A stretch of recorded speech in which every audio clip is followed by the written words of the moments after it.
All right, what's up, everyone? So I'm back. A busy week last week, so I didn't really have time to make videos. But today I want to make a couple fun ones. The first one is inspired by, I don't know if you've been following, but Leffen, Big Left, Huge Left, has recently been streaming Tekken, and there's been kind of a war going on between Leffen and the Tekken community, and they've been fighting, and the Tekken community is looking pretty toxic right now.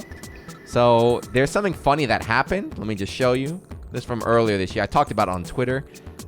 There was a poll, and they announced the 5 worst gaming communities. This is based in the arcade, right? The 5 most toxic gaming communities. So I was like, you know what? Let's go over this for YouTube. It's kind of funny. So let's start with number 5. So number 5, I'm just going to show you. It is... Leffen was right. Yes, it's Tekken. So Tekken was the most toxic community. Number 5, most toxic. This is in the arcades, though. So Tekken is a heavy smoking game. This is all different now, because in arcades you can't smoke. But before, Tekken is like, if you play Tekken arcade, you smoked. It was so bad that a lot of the Tekken cabs got moved up to be next to the Mahjong cabs. So it's like old dudes smoking, playing Mahjong, and then like punk kids smoking, playing Tekken. And the comment was like, there's a lot of underage kids, too. They talked about how he saw people that would smoke and just put the cigarette out right on the cabinet, not even in the ashtray. I can confirm some of that. The first fight I ever saw in Japan was like my first day. My first full day I went out to the arcades, and the first arcade I found, there's 2 Tekken players got in a fight. Not a fist fight, but they were like yelling at each other, and like their friends are holding them back. I was like, damn, these kids are crazy. But anyway, so Leffen was right. Tekken is the 5th most toxic community. All right, next up. What's number 4? I forget.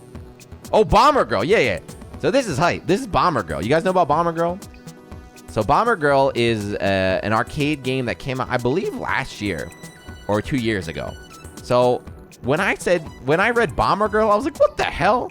How is Bomber Girl toxic? So let me just show you some more stuff about this game. So Bomber Girl, if you get blown up, you get the sexy, you see? They got, Bomberman is some dude in a helmet. They don't care. So to make money, they change it to girls. Look, sexy girl. She's the evil Bomber Girl and stuff. They got a bunch of different characters, though. They have events where you can, like, unlock, you put money in and you can unlock new skins or stuff like that.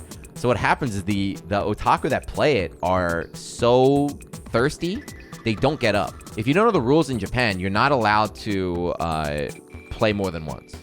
You put in 1 quarter or $1, and then when your game is over, you have to stand up. That's the rule, right? You stand up. If someone's waiting, then they can play. So the Bomberman otaku would not get up. They would just stay, and they would keep grinding, and then people would like, hey, let me play. It's like, no, like, fuck you. So they have to call the staff, and then all that would happen. So I was like, man, that's pretty toxic, but is that enough? No.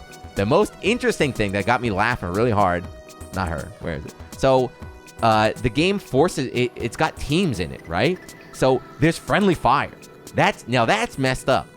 There's friendly fire in Bomberman. If you ever played an old Bomberman game, you know about friendly fire. You can trap people in, and they can kill themselves with a bomb. There's a problem with friendly fire and people killing each other, whether it's on purpose or accident, which leads to dudes fighting in the arcade, and that's why Bomberman's toxic. That's pretty godlike. That's pretty godlike. It makes you want to play Bomber Girl. Sorry. All right, next up. What's next? Yeah. All right. So number 3 is Wongun. Wongun Midnight. So I love Wongun, but yeah, it is toxic here. So Wongun is a racing game.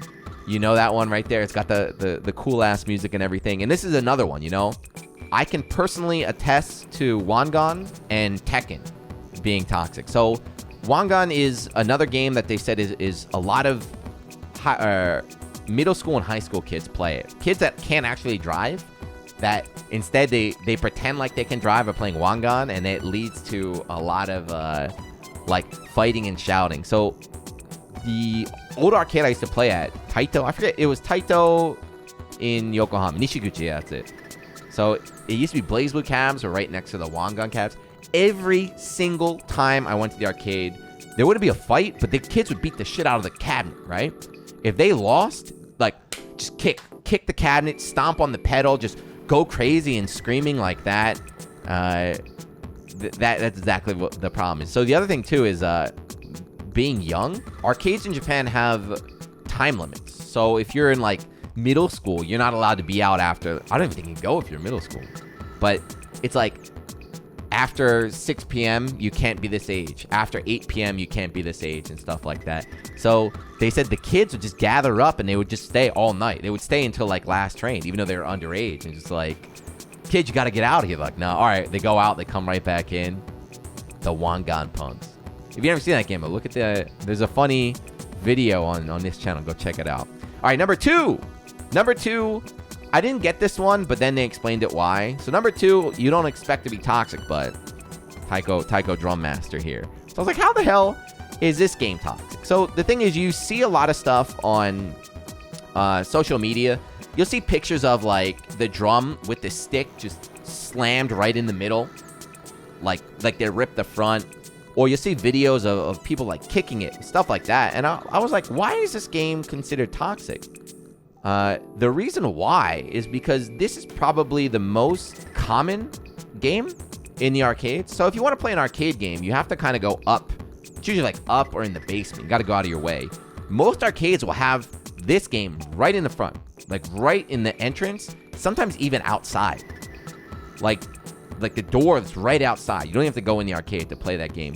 So the fact that this game is so available means that there's a lot of punks that don't go to the arcade. You know, some drunk people just walking down the street and they see Taiko Drum Master, that they're like, hey man, let's go fucking play right now. Then they just go in, they're drunk, they go crazy, they kick the machine, they run away. That was a surprise to me. I'll be honest. So hopefully you guys aren't doing that. But yeah, so Taiko Drum Master somehow is number two. And then number one, the most toxic. This is obvious. I knew this one. I didn't even have to read the poll. I knew Tekken. Actually, only Tekken and this one were the only ones I knew. The other three surprised me. I knew Tekken was going to be up there, but number one is obvious. If you've never been in Japan, you might not know about it, but if you follow it, you know. The number one, without a doubt, most toxic community in the Japanese arcades is Gundam. Yes, easily Gundam. Gundam EX Versus. This is another world. This game is insane. Again, we talked about kids. This game it's got all ages, but a ton of middle school. This is like the most popular game for middle school kids. This is actually the most popular arcade game, if you want to consider it a fighting game. This is the game that the most amount of people play, makes the most amount of money like that, and they go crazy. So this is a 2v2 game where you'll team up with strangers or your friends, and anytime it's a team game, you know, you can always blame the other people and stuff like that. But anyway, enough rambling. Let me show you something. So there's a very, very famous video about Gundam. There's a million of them, but this is the most famous Gundam video in the world. They call this the clip. They call it the Renzoku punch, like the continuous punch. So watch this. He's got the ultimate moves. This is normal though. This is what I'm telling you. This is not crazy. You see dudes go on this ham all the time.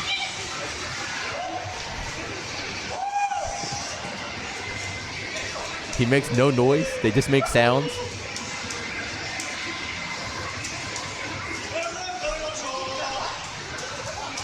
They're fighting 2v2. The white dude's about to do the punch. Everyone thinks they're on drugs. They're like, no, they're just Gundam players. They're not on drugs. They're not on drugs. They're just Gundam players. Right, here comes the punch. Ready?